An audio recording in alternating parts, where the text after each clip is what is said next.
Welcome to this Saturday's edition of Wasatch Weekends. I'm your host, Gretchen Pleshaw. I am so excited. It's Saturday, and we are going to talk about Nuzzle & Co. Yes, Nuzzles & Co. All things rescue animals, rescue dogs, as well as Ross and Kim made a meatball surprise.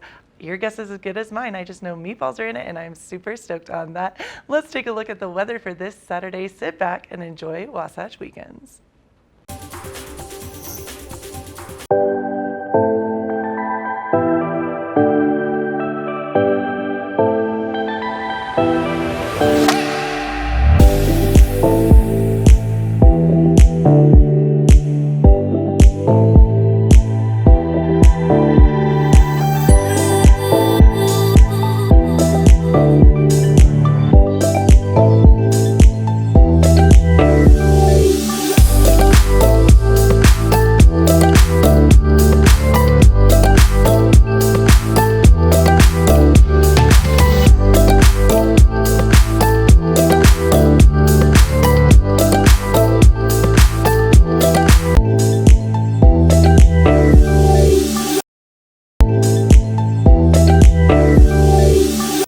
Welcome back to the show. Now, I love chocolate, and we got to talk to a chocolatier. Let's take a look.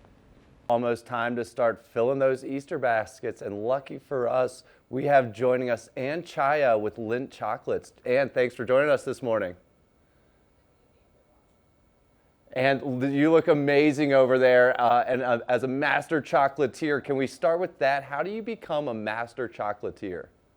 Thank you. Yes, becoming a master chocolatier, I feel so lucky. I was living in Switzerland and working in Switzerland in kitchens, and that's where I first developed a real passion for chocolate. So I did a traditional apprenticeship as a pastry chef chocolatier and started working for Lindt there. And then when I came back to the States, yeah, it's been almost 20 years now. That's amazing, amazing. If you've ever traveled through the Zurich airport, you might have seen Ann. I understand you worked there quite a bit with Lindt to get going. Yes. It's amazing to kind of hear your journey, but what's going on this Easter with Lindt and all the chocolate baskets that are coming out? Oh, we have so much going on. We can talk about it. So we have a wonderful giveaway that we can talk about in a little while if you'd like to, or we can start talking about Gold Bunny. Yes. Do you like Gold Bunny as much as I do? Yes, let's start with that kind of Gold Bunny tradition, right? Yes, and it's a lovely story. There was a young girl, she was watching a real bunny in her back garden, and then as bunnies do, it hopped away into the bushes, and she was so upset. And her dad was a master chocolatier, so he actually created Gold Bunny for her. So then every year the tradition of searching for Gold Bunny in the garden began. And that was over 70 years ago. That's amazing, amazing. And what are some of your tips to assembling kind of that perfect Easter egg basket this time of year? Well, what I like to do is, I think there's no right or wrong as long as you do it with love. It's, of course, the centerpiece is the Gold Bunny. And then I like to add other small pieces of chocolate to give it some height and some interest. I also like to add like the eggs, the plastic eggs, and you can fill those with other treats. So a little stuffed animal too, kids love that. Big kids and little kids. So there's really no right or wrong way as long as you just do it with love for the people that are going to enjoy it. That's right. And I guess you kind of cater it to the person, right? You think about who you're making this one for. Exactly. And kind of cater it to that person. But with all these kind of ingredients that go into an Easter basket, what does a master chocolatier do with leftovers? Do you ever have leftovers? Around Easter, no. No, but what I like to do, because Gold Bunny is, whoops, I just knocked a bag over. Because Gold Bunny is just tremendous chocolate, I like to bake with him, actually. So sorry, Gold Bunny, I will chop him up and I will put him in cookies or in pancakes or waffles, or you can melt Gold Bunny down and make delicious hot chocolate. That's amazing, amazing. And that Gold Bunny, there's a giveaway associated with that Gold Bunny, right? Can you tell us a little bit about that giveaway and kind of where you are right now? Yes, I am actually in Carlsbad, California. It's a beautiful seaside town. And now through the 12th of March, so at 11:59 p.m., you can visit us at lindtgoldbunnygetaway.com, and you can enter to win this beautiful home over Easter weekend for a seaside escape. That's amazing, amazing. Is Easter kind of your time to shine, Ann, or what other times of year is Lindt kind of the perfect pairing with holidays? Well, I think, Lynn, 12 months a year, of course. But for Easter, yes, and holidays, or anytime you just need a special treat, just treat yourself to Lent. That's awesome. And I just want to ask a little bit more about you. I think it's fascinating how you got to where you are. What's kind of next for you as a master chocolatier? What do you kind of move on to from here? Oh gosh. Well, what I do for Lent when I'm not out talking about Gold Bunny and Lent chocolate, I actually create recipes at our factory in Stratham, New Hampshire. So I am the product developer there. So you've probably had some things that I've created, Ross. I love that. Definitely, definitely. And can you tell us a little bit more about where people can go to find out about this Gold Bunny giveaway and maybe join you in Carlsbad? Oh yeah, absolutely. It's lentgoldbunnygetaway.com. Awesome. And anything else I should ask you? Anything else people should know about Easter baskets and Lindt chocolate? Just, treat yourself to the very best chocolate, Lindt chocolate. That's my recommendation. I love it. I love it. And thanks so much for joining us this morning. And we're looking forward to Easter coming around the corner.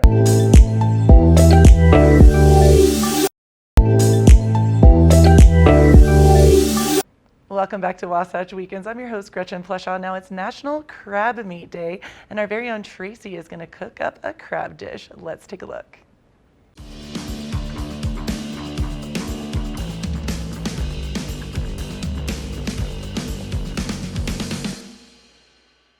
Hi, I'm Tracy Miller with Colorful Cooking, and today we are going to be cooking up some real goodies. Whether you have people visiting or you're going on a picnic or you just want something really healthy for dinner tonight, I've got you covered right here. We're not wasting any time. We're jumping right on into it. So at first we're going to do the asparagus wraps. Now I've already boiled the asparagus and then I shocked them. So that means you boil them in water until they're done, and these were skinny ones. They took like maybe 3 minutes in boiling water. And then I put them in cold water. That stops the cooking process and keeps the nice vibrant color green. So we're making wraps, super easy. And one of the things when you're making wraps that you want to do is microwave your wraps for like 30 seconds because that's going to make them a little bit easier to roll and a little bit easier to work with. So I've got 3 wraps in here that I microwaved for about 30 seconds. They are flour tortillas, delicious and hearty, and those are going to be the base for our asparagus wraps. We start with mayonnaise, and then we've got to add a little sweetness. So this is kind of funny because this is not always a staple at my house, but we're going to put a little ketchup in there as well. That'll give it the sweet flavor, kind of like a Russian dressing, a play on Russian dressing. And then we're going to use a little bit of these chipotles. And now what we're going to do is we are going to put that all over our wrap. So what I've noticed, and I make wraps a lot for my catering company, and what I notice is that if you do a thin layer of the spread all the way around the tortilla, you're going to be in good shape for rolling it and keeping it all together. I have smoked Gouda cheese because this is going to be a smoky wrap. I'm going to put that at the very bottom because what I've noticed is if I try to cut these wraps with asparagus, the asparagus shoots out all over the place. So you really want the asparagus to be on the chipotle so that it doesn't shoot out all over the place when you cut it. Put some lettuce down there. Look at all that. This looks so pretty with all the colors. So then when you roll it, you're just going to go like this. Pull all of that in. Roll it up. I roll these, put them seam side down in the refrigerator, uncovered, because if you cover these flour tortillas with saran wrap, then they're going to get super mushy. Here's the asparagus wraps. I'm going to make one more. We are going to take a quick break. When we return, we're talking all about Brussels sprouts. We're going to get these in the oven, and I'm going to show you how to make a delicious Brussels sprout salad. We'll be right back. Welcome back to Colorful Cooking. We just made some asparagus wraps, which will be great for guests or just for lunch if you're looking for vegetarian. And now we're going to move on. First off, you need to cut the Brussels sprouts. And all the Brussels sprouts, just like with any veggie you're ever working with, they're all different. So when you're baking them, and my oven is at 400 degrees because we're really going to roast these babies, you want everything to be about the same size. So if you're getting some really little Brussels sprouts, then you're not going to want to cut them as much as the big ones. Like this one's a monster, so I'm going to just cut that a little bit more. So we've got these little cuties. They're so cute. They're just like baby cabbages. And then I'm going to put them on my sheet pan. We're going to keep this super simple because the ingredients are fresh and healthy. So mucking them up with a whole bunch of different ingredients is not what we're going to do. Brussels sprouts by themselves. Oven is at 400 degrees. I'm going to pour olive oil over the Brussels sprouts. Doesn't even have to be that much because it's going to kind of melt when you bake it. And then I have a mixture of salt and pepper. This is how I like to do it when I'm in the kitchen. Just make a nice mixture of salt and pepper because that's what I use for everything. And I'm going to really kind of generously cover these Brussels sprouts. And whenever I'm cooking veggies, I definitely put a lot of salt and pepper on them. Okay. The Brussels sprouts, cut up nicely, olive oil, salt and pepper, oven's at 400 degrees. I'm gonna pop them into the oven for about 10 minutes. And this is when a little bit of experience is going to let you know, because if you cook those Brussels sprouts just a little bit too long, they're gonna have no crunch and they're gonna be mushy. And those are the Brussels sprouts that your parents complain about because your grandma used to overcook them all the time. We are going to cook those Brussels sprouts for about 10 minutes. Check them because every veggie is different. We're gonna check them, see their doneness, and then put the pears in for about 5 minutes. We've added the pears about 5 minutes before we were finished cooking the Brussels sprouts. And these Brussels took about 10 minutes, but you can expect about 10 to 12 minutes for most Brussels sprouts if you cut them in half. You don't want to overcook them because that's going to make them mushy and gross, and it's going to make your house smell really bad. So we have the pears that I tossed with a little bit of olive oil and some fresh thyme, and I tossed those right there into the Brussels sprouts. So basically, this is the salad. A half a cup of Brussels sprouts is like 28 calories, and it also contains over 100% of your daily recommended dose of vitamin K. So they're really healthy, and if you're looking to get a little more vitamin K, vitamin C they're high in as well, and lots of other minerals. You know, when you're looking for just like a little sliver of certain minerals, you're going to find a lot of that in Brussels sprouts. So here we have the salad. I did sprinkle a little bit of fresh thyme on the salad, on the pears when I put them in the oven, but now I'm going to sprinkle just a little bit more. When you're working with fresh herbs like this, and now this time you have to like definitely get the stems off. So this is a job for the kids. This is what I always give to my kids, and they're like, really, Mom, do we have to do this? But see, if you just kind of do that, then you get the fresh thyme. You don't have to chop it or anything. It's just nice and the little leaves. So we're going to put a little more on that, and then we're going to stir this up a little. Everything's softened up. You can eat this salad warm, or you can eat at room temperature. That's one of the great things about it. And I'm going to tell you what, people are going to like this salad. You're going to be surprised how many people are after your Brussels sprouts when you make this. I like to put a little honey mustard on it. It just brings a sweetness to it and also gives a mustard taste, and mustard and Brussels go really, really nicely together. So I'm just going to stir up my honey mustard, and all this is a combination of sour cream, honey, mustard, and some white wine vinegar, a little salt and pepper, because I put a little salt and pepper on everything. So just lightly put some honey mustard on that, and then there you go. You have your Brussels sprout salad. Super simple, great ingredients. The key to this one is to make sure you cook everything perfectly so that it's not overcooked, and then let it cool down and enjoy it any time of the day.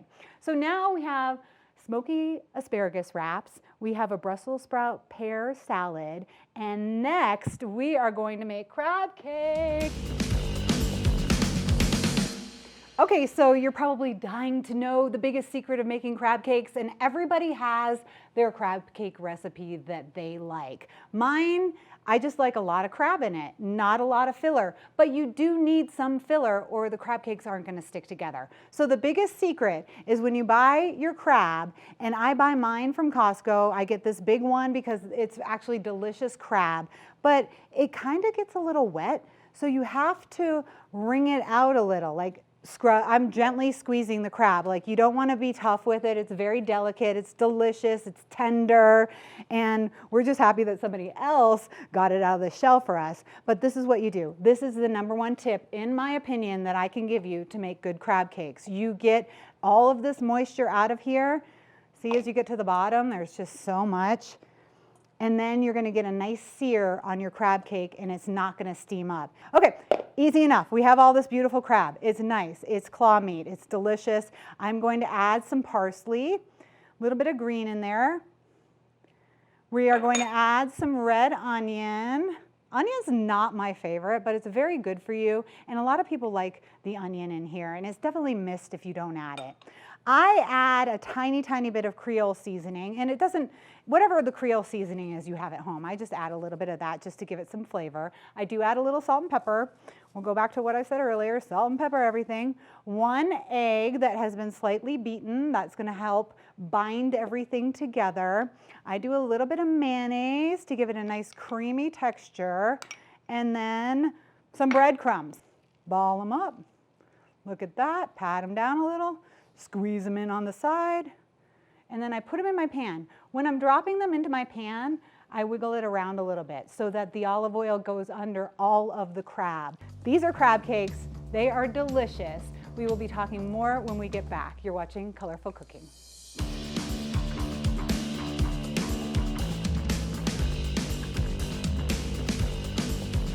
All right, look at this appetizer platter right here. This is all we did. This could be a full dinner, actually. You could have the asparagus as an appetizer, and then you could have the Brussels sprout salad and the crab cakes as a dinner if you wanted that way, or a very nice lunch. Now I have a quick little basil aioli. It's just a mixture of mayonnaise, sour cream, basil, and lemon juice, and I like to serve that right on top of my crab cakes. If I'm serving for a crowd, I only do it on a few, but if I'm serving for myself, I do it on every single one. I'm Tracy Miller with Colorful Cooking, Brussels sprout salad, asparagus wraps, and crab cakes today. I hope you enjoy these recipes and eat healthy.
Welcome back to the show. Now, we all love our furry friends, and I adore Nuzzles & Co. They are so awesome at getting the rescue dogs all their forever, or rescue animals rather, their forever homes. Let's take a look.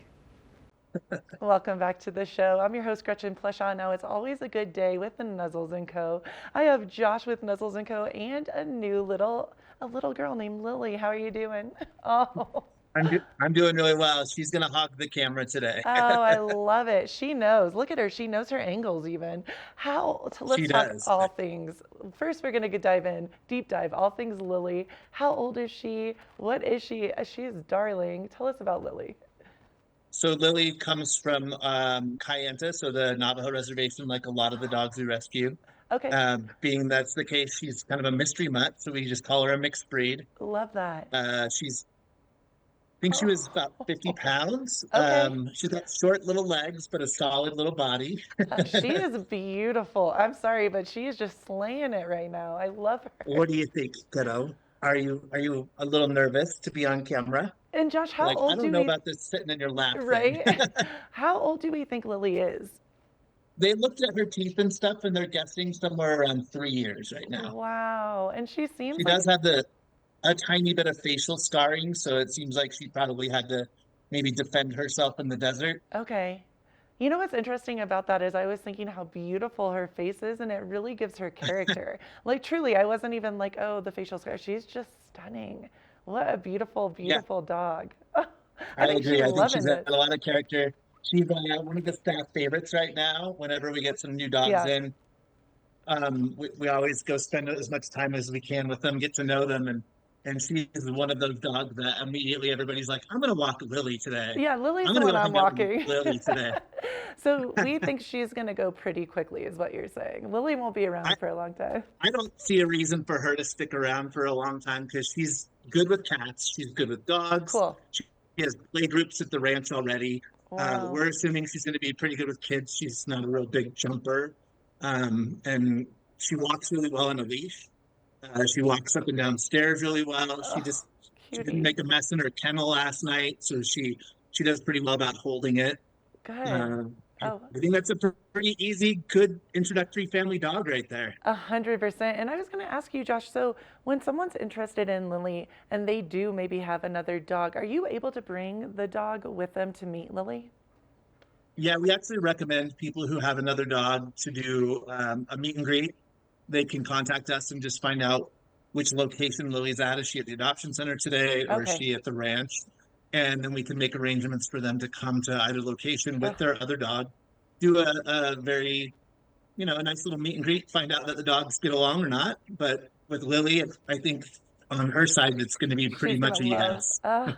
Okay, Josh, I have to ask you because Lily is so darling and she is such a love. How do you not fall in love? I mean, I know you do fall in love with all the dogs, but how do you not take them all home? If I did your job, like if I had your job, I would be taking all the dogs home.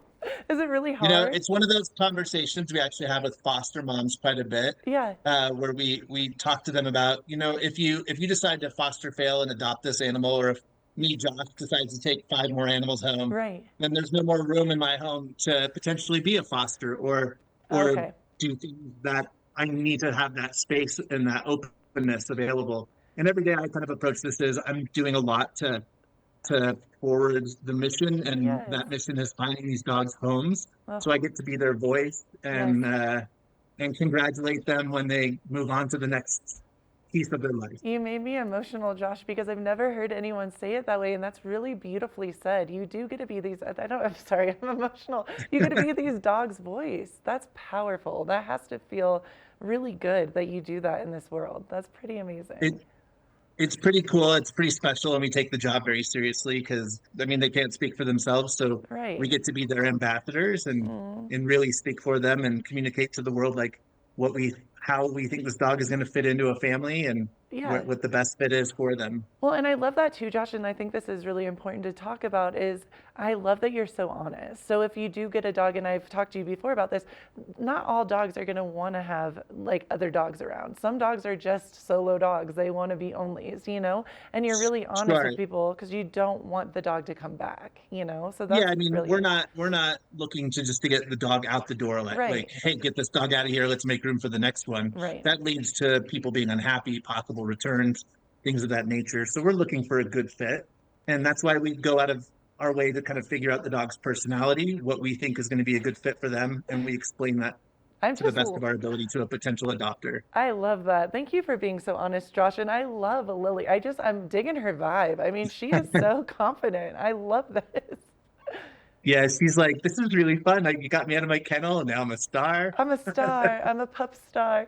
How many dogs do you guys have right about now? I know that's kind of a loaded question, and it's forever Yeah, changing. that number but changes yeah. all the time. I think we have 112 animals in our care right now, Wow. half Okay. of which are dogs, half of which are cats. Cats as well. And Lily is up for adoption. She wants to find her forever home. What is the best way to go about? Just walk us through.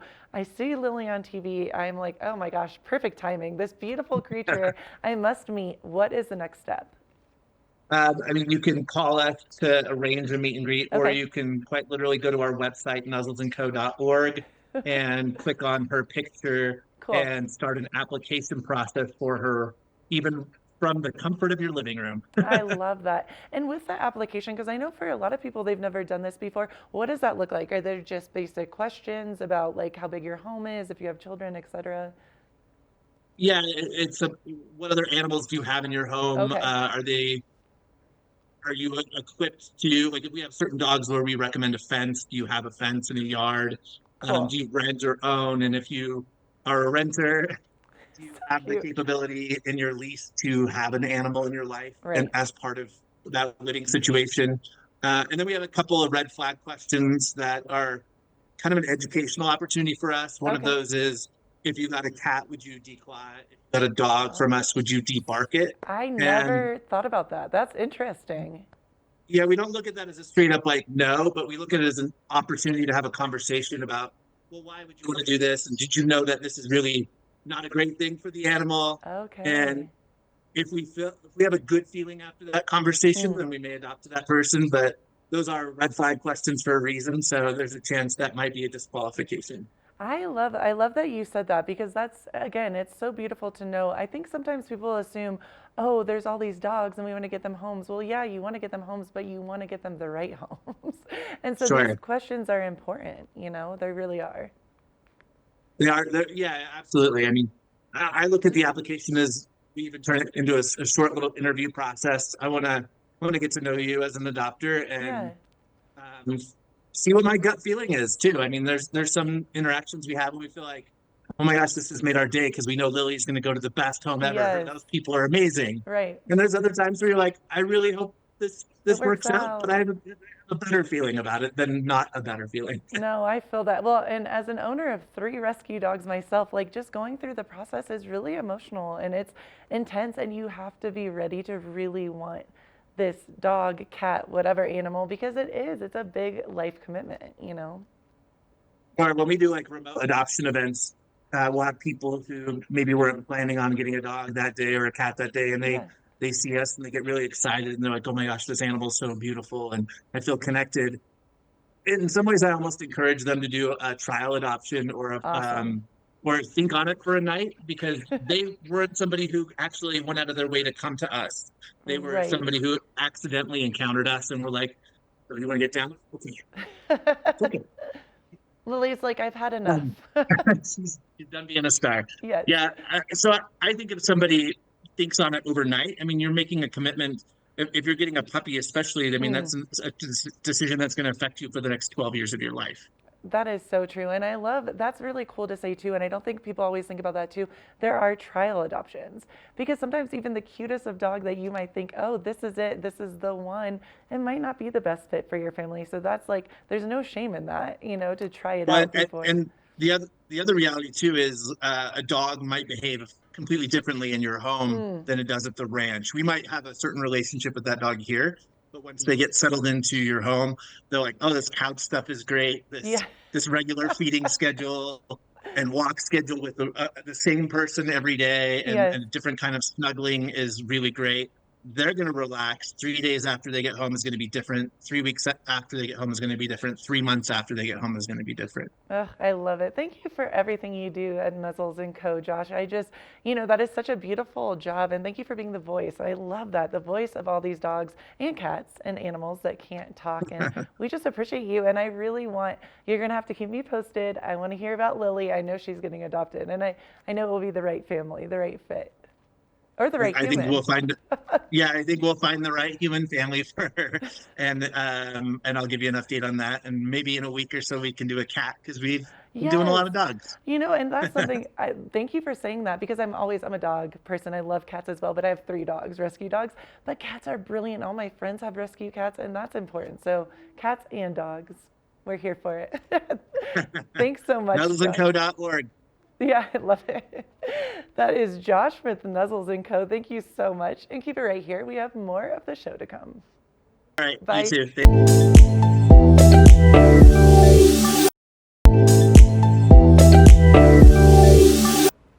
I am so hungry. It is that time of the morning, and I love meatballs even for breakfast. Ross and Kim made an awesome meatball recipe. Let's take a look.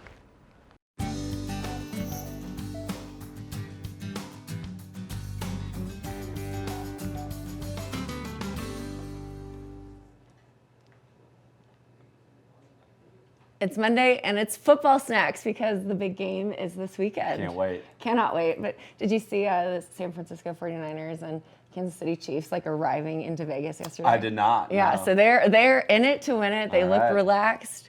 We'll see who's going to win. All right. Yeah. We're more looking at Taylor Swift's concert schedule right Like, now. is she actually going to She'll make be it there. on time? She's going to make So it. who are you pulling for? Niners. Niners? All right. Well, then I'm going to go for the Chiefs, All I right, guess. there We'll you see. go. We'll see. We'll start placing a friendly bet all week long. There we go. But speaking of big game football snacks, we Yes. love football snacks.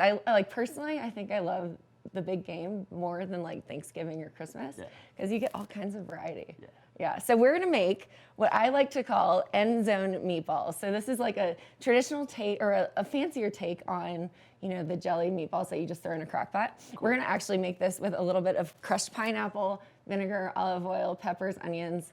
It's gonna be killer. so good. Yeah, right? So we're gonna go ahead and get started, and we're gonna show you in 2 parts how to do this. So we're gonna start with preparing all of our sauces, and then eventually everything gets thrown into the crock pot. So Easy. super simple. So what we're gonna do, we've got an onion and we've got a pepper. So I'll cut the onion, you can cut the pepper. Okay. And what we're gonna do is basically just cut everything so that it's diced and we can just throw it into the crock pot. We need about 2/3 of a cup of the onion. So I'll grab this right here, and then we're just gonna chop it up. And then it's really great. The sauce actually consists of a can of crushed pineapple or chunks, whatever you want, a little bit of olive oil, and then what we've done is we've separated the pineapple from the pineapple juice because we're gonna use it all, Sweet. which is gonna be great. So chopping a pepper, let me show you if you want to. We'll cut this guy in half. You got the knife. You go ahead. I do. One of my favorite ways to cut a pepper is just to slice the top off, and then you just make a couple of incisions here, and then Ross, I'm gonna let you do the rest after this.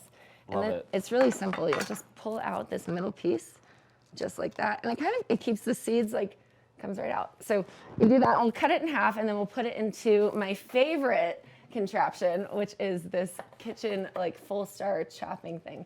It does it all in one fell swoop. So what you'll do is you'll just kind of throw that in there. Cool. And now we've got our skillet. It's on medium heat. We're gonna throw some olive oil in there, and then we're gonna saute up our onions and peppers once we've got them cut. So lots of fun. What a chop. Look at how good you are at that. So I love this last football game of the year because it usually takes longer than all the other ones. It does. So you have all this time for the snacks, right? It's true. Do you have a favorite snack that you're looking forward to? Oh man, whatever my friends cook for me on Sunday. That's great. I'm pretty easy. Are you watching it at a friend's house? Yeah, I'm watching it at a Chiefs fan's house. Oh, we're boy. We're gonna have a little fun over Are you there. going to be the single Niners fan in the group? Probably, yeah, probably. Awesome. So Ross, if you want to do me a favor, while I Yes. finish chopping this onion, we're going to put some olive oil into the pan. So Cool. You can do about 1 to 2 tablespoons, whatever you feel is necessary. Okay. And then we're going to chop up we're going to saute up the onion and the green pepper because we want it a little bit softer as it's cooking into the crock pot. So yeah. Ooh, Yeah, nice. I'm going to go actually watch it with a friend. We'll see what happens. I'm actually going to see the big game. Yeah. I'm not going to be there at the game in person, but I'm going to hang out with my friends in Las Vegas in the sunshine. As much as I love the winter, I think Love that. it'll be a nice little break. So I found out this morning that I'm gonna be in a Super Bowl commercial. Are you really? Check that out. Yep. Wow, that's big time. You're really rising above. No one's gonna know it's me, so that's fun. But Hey, you know, I'm gonna know. we've got to get our break somewhere. I'm gonna know. Yeah. Awesome. So once this gets a little bit heated, you can throw in the peppers and just start stirring it around. Cool. I'm going to pass the spatula over Gotcha. to you, and then I'm going to keep chopping.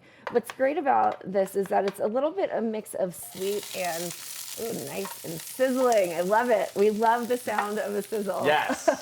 Definitely hot. Definitely hot. And we can lower that heat just a little bit. There we go. Yeah, this recipe is great because you've got the sweetness of the ketchup, sweetness of the pineapple juice, and then you've got a little bit of that sour taste with any vinegar. So we're using red wine vinegar, but it really doesn't matter what you use. Sweet. So yeah, very different take on your normal. And And you just eat these just straight, or you mix them in with anything, or how's this work? we're gonna mix that in with the sauce, and I will show you how we're getting started there next. All right, this is looking great. I'm about to throw these onions into that as well. Now you can kind of up to your preference, right? I sometimes like to finely dice my onion. We're gonna put about half of it in there, so check this out. I like this. Thank you. And I'll just put that in there. We want to saute it for about 3 to 5 minutes just to soften everything up. And it's going to be nice and easy. So that's it. So we've separated our pineapple juice.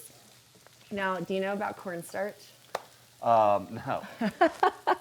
You do. You will after All this. right. So cornstarch actually thickens up as any sort of sauce. So we're Okay. going to go ahead and put 3 tablespoons of cornstarch and This is not on, so I'm gonna set that right there. We're gonna do 3 tablespoons of cornstarch into our pineapple juice. Is that how you check to make sure it's not on? You put your hand on there? Is that right?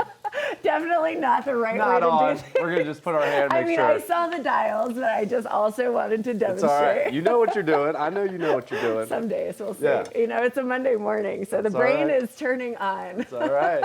We're going to get there. We are gonna get there. So we're doing, we've got the pineapple juice. We're good to go here. Actually, I'm gonna move that. And then we're gonna grab one more bowl and we're gonna mix our ketchup and our vinegar together. Cool. So I'm gonna grab that bowl now in our handy dandy TV8 kitchen. And then with the ketchup, we're gonna do about 3/4 of a cup of ketchup. Okay. So make sure this is a brand new bottle, nice and fresh. Awesome. Are you a big ketchup guy? Yeah. Yeah? Yeah. Yeah. You know, I've only recently started liking ketchup on the regular. It's always fun to try and get this. Like, what do you eat on your hot dogs? I'm basic. I go plain. No, Kim, no. On no. occasion, I will put some cheese on it. There you go. Save it. Save yourself right now. But you know, condiments not my thing, but until recently. But I A love hamburger? What do you put on a good cheeseburger? I or love a something? good like aioli or Okay, like a special okay, sauce. You okay. know, those are my favorite. So we're gonna do 3/4 of a cup of ketchup here, and I'm just gonna keep squeezing it in. It's gonna take up a lot of this ketchup. You know, lots of fun. Yeah. I'm afraid I'm gonna get this all over my bright yellow shirt. I'm a big fan of half ketchup, half mayonnaise. Oh, that's different. Yeah. That's kind of like the start to like a Thousand Island dressing. It pretty isn't much it? is, yeah. Yeah. And so we'll just do that, keep doing that. So we're sauteing our peppers down. They're looking good. They're still sizzling. It's gonna take a minute. All right. We've got all of the ketchup in here, as you can see. And then from the ketchup, we're blending it with the vinegar. So you've got the measuring over there. Okay. I need 4 tablespoons of my red wine vinegar. It only comes in once. Well, you're gonna have to do it 4 times. All right, there we go. So we're just gonna pour it into a bowl. All right, just like that. Looking good. We might, actually, Ross, if I can grab a spoon, we're gonna grab one of our Got one? fancy spoons. There we go, we've got it. I'm just cooking it in here. So this is a multi-step recipe. You know, we like to do fancy recipes here on the show that usually take 5 ingredients or less. Yes. But we are prepping for the big game, so this is gonna be a little bit special. We're going for 4, we said, right? We are going for 4. So then we're gonna mix this all together, but we'll continue showing you how to do this recipe very shortly after we finish this mixing, because there's a couple more steps we have to do, so very excited about that. Those peppers are smelling great, they're cooking down, and I'm just gonna stir this ketchup with the vinegar, so it just makes it a little bit thinner, and then you got your sweet and sour, I guess we could call it. Love it. That's easy. And we're just making it happen. Enzo meatballs are on their way. Love it. Love it. Well, we got a lot more happening in this first hour, so we'll be right back after this.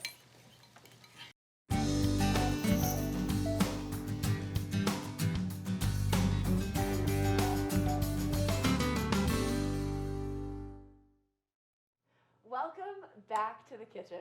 As promised, we are finishing up the touchdown or end zone meatballs. Either one is what I like to call it. Yeah. But it smells really great. Can you smell the combo? Oh, of, like, yeah. the peppers and the onions Oh, and yeah. the ketchup and vinegar, all of it. It's like, I don't know, it's like a party for our nostrils right Yeah, now. we've been kind of working in between takes here, right? Get it kind of moved along throughout the morning It's here. exactly right. So what we did during the commercial break, while our pan was still hot, we mixed the pineapple juice that we strained from the can, we separated from the can, and then we added the cornstarch as well. So lots of things happening, quite delicious. And you can just smell it. It smells great. But we're gonna finish it up. So we're adding in our meatballs. So you can make these from scratch if you wanted to, but you can also do the lazy girl hack is what I like to call it, and get the frozen meatballs already cooked. Now you don't want the Italian kind. No. We do not want Italian seasoning into our pot, because this is not an Italian flavor. Okay. Right? But we're doing just regular home-style meatballs. But before we get started with that, we're gonna go ahead and finish. We've got an entire can of crushed pineapple. So we're gonna dump it into our Let's do it. crock pot. Let's do it. So I'm gonna let Ross do the dumping, and then I'm gonna do the stirring. This is gonna add a little bit more juice. You know, everything has kind of been simmering together, so these flavors are gonna be great. As you can see, it's just gonna be a delicious, like Hawaiian-inspired football treat. Yeah, so we're just stirring it in there. Everything looks great, and then the easiest part now is the meatballs. I think we should have gotten some Hawaiian rolls You know, and made like a little Hawaiian meatball sandwich here. that sounds quite delicious. Add a little cheese on it. Oh, yeah. Cheese on everything. It Oh, doesn't yeah. matter what. Oh yeah, that's the beauty of these. You Right. can do all sorts of things. You really can. So these are just our regular, they're like pork or beef, whatever you want. But it's just regular flavored home style meatballs. You usually get about a 2-pound bag to really fill up the crock pot. And so you've got enough for all of your guests for the big game. Yeah, so you ready? Are you ready to Let's dump do it it. in? Let's do it. How do you eat these things? Like toothpick them, or how do you? Yeah, usually go I for would it? use a toothpick. You can just kind of like set a jar of toothpicks next to your crock pot. Okay, looking good. We're gonna go ahead and just stir everything in there. Believe it or not, these are going to be delicious when they're cooked all the way through. But you put it on high. So we have it on low when we had our sauce in here. So I'm gonna adjust my crock pot to high. This should take about an hour to 2 hours to fully cook, depending on what's happening here. But we're just gonna stir it in, and then eventually it's all going to just like meld together. It's gonna be delicious. I cannot wait to try these when they are done. But it's definitely one of my favorite things to do is to make like football snacks. Love this. Yeah, so Love it's this. gonna be great. And they're probably good left over. They are great, actually, the next day, but these probably won't be left over Yeah, because they're that's going to be right. so delicious. That's right. They will be for us here in the studio, That's but right. you know what?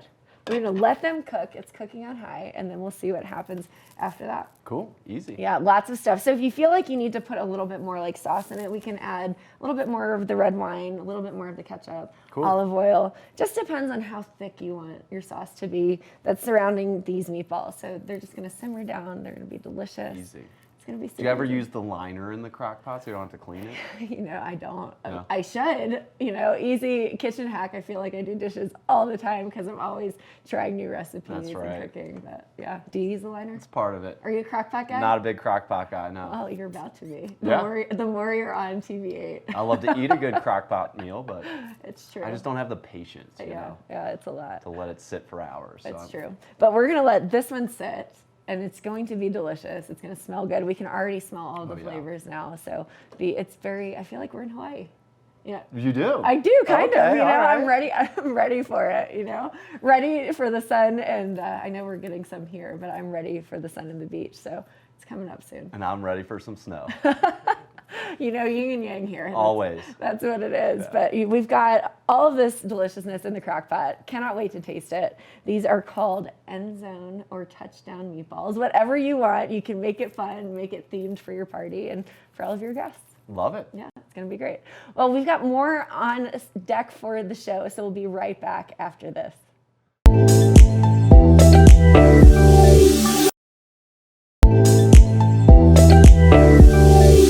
When it comes to ski fashion, Diane Boyer, the president of Skea, a locally owned ski brand, has seen many trends through the years, and she even has a favorite decade. I would say it was the 80s. It was so fun and exciting, and everybody was wearing it, from Ivanka Trump, no politics here, just saying, lots of fur headbands and stretch bottom suits and big blousey tops, as I say, shoulder pads and colors and brocade fabrics. Having worked in the family business since the 70s as it evolved from ski mare to Skea, she remained at the forefront of ski fashion. But as a former professional skier, she knows that functionality is as important as the aesthetic. The true ski clothing companies make sure that they actually function, because no matter who in our case, the lady is, if you're going up the chairlift and Vail, and it's a snowy day, and you're not warm, dry, and comfortable, you're not gonna be happy. So it has to work, but it has to be really pretty and look good on the snow as well. Or après at the bar. Diane showed me a preview of next season's designs and explained to me how being eco-conscious is very important for Skea. So their faux down filling is made from recycled water bottles. They take the water bottles and somehow reconstitute them, and it makes a very soft, puffy insulation similar to down. The difference is when this imitation down gets wet, it does not lose its loft. And I even got a chance to test the merchandise by trying on this show-stopping outfit. Looking back through Skea's memorabilia, it's clear that skiing is so much more than just a hobby or business for Diane. It's a lifestyle and one that helped her form a special bond with her late mom, Jocelyn Boyer. That's me and my mom. Her mom was a co-founder of SKEA and a very integral part of Diane's life. So I asked her to share a story about her mom, and in this case, it also involves ski legend Billy Kidd. We had a commemorative event the other day in Vail for the Colorado Ski Museum, which is one of my other passions. And Billy was there with his cowboy hat on, and he was always so kind. And when my mother would be watching my daughter's race up in Steamboat, Billy would come and sit with her. Her name was Jocelyn, and he would say, "Well, Jocelyn, you know, you don't have to go out there and get cold. You can stay right in here in the lodge at Howison Hill." And when I mentioned that to Billy the other day, when I saw him, he said, "Diane, your mother was one of the most wonderful ladies in the world. And if I could be half the lady that my mother was, I would be blessed." So you ask, is there anything I'd like to share? I just think everybody, no matter what industry they're in, needs to be their very best at all times and on all fronts. And what would your mother say about you now? I think she'd be pretty proud. Diane's lifelong love of skiing is something she shared with her mom and is something she will always cherish. You get out in the mountains on a beautiful, clear day, and you look out at those mountains, and you're going along a ridge line or whatever, or maybe you're skinning up and you're panting, but you're breathing and you're enjoying the world. It gives me goosebumps every time I think about it or every time I talk about it. It takes whatever bad things are in your mind and they just go away. And what a gift that is.